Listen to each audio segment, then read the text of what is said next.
Bonjour, aujourd'hui c'est le 26 juillet et notre méditation d'aujourd'hui est basée sur Romains chapitre 9, verset 27 au verset 29.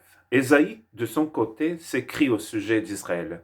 Même si les Israélites, de par leur nombre, étaient pareils au sable de la mer, un reste seulement sera sauvé.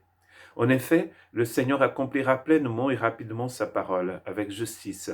En effet, le Seigneur accomplira rapidement sa parole sur la terre. Et comme Ésaïe l'avait prédit, si le Seigneur de l'univers ne nous avait pas laissé une descendance, nous serions devenus comme Sodome, nous aurions été semblables à Gomorrhe.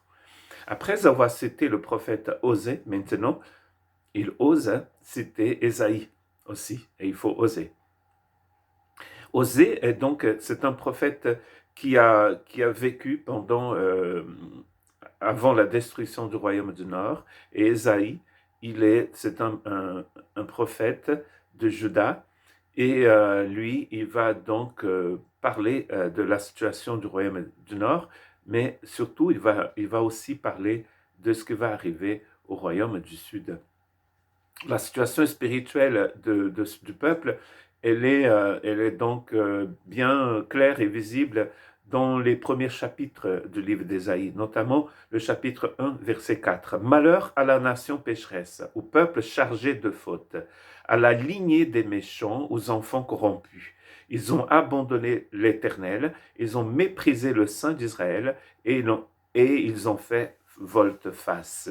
Ils se sont détournés du Seigneur. Il a toute la liste des malheurs dans le chapitre 5 d'Ésaïe, qui, si vous lisez ces malheurs, ils sont au nombre de 6, vous allez voir que ça nous parle beaucoup, c'est très contemporain, je trouve. Ici, par exemple, il parle des enfants d'une lignée méchante et des enfants qui sont corrompus. Et se sont tous détournés du Seigneur.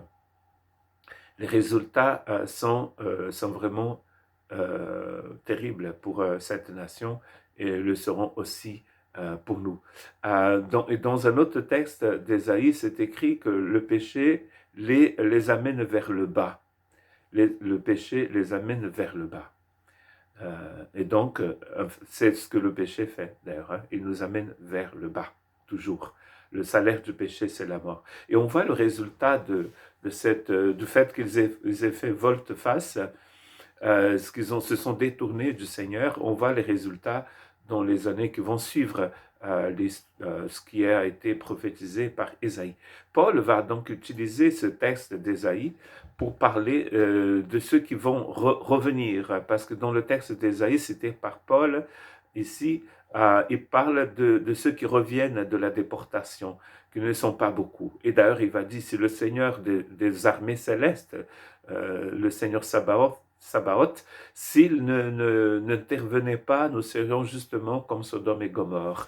Dans l'histoire de Sodome et Gomorrhe, ils sont très peu à échapper à la destruction de la ville. Et là encore, ce qui va se passer avec la famille de ceux qui sont sortis de Sodome et Gomorrhe, c'est une catastrophe. C'est une famille qui va être complètement détruite, dispersée, euh, avec des actes pas très bien entre les filles de Lot et lui-même, et tout ce qui va sortir de cette relation d'inceste.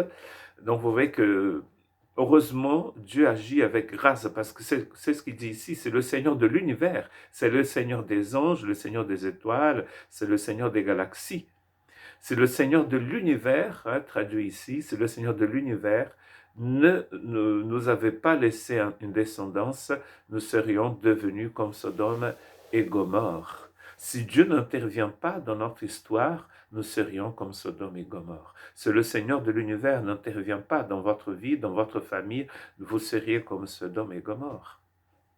Si le Seigneur n'intervient pas dans votre rue, dans votre quartier, dans la société tout entière, nous serons forcément comme Sodome et Gomorrhe. Et donc, le message ici, c'est cette descendance, c'est ce reste qui revient de la tribulation, qui sort de la persécution, qui sort de la déportation. Il y aura toujours ce reste. Ça, c'est le message de, de Paul ici. Et ce qui est triste, c'est de voir que des gens qui étaient si proches de but, qui étaient à côté de la...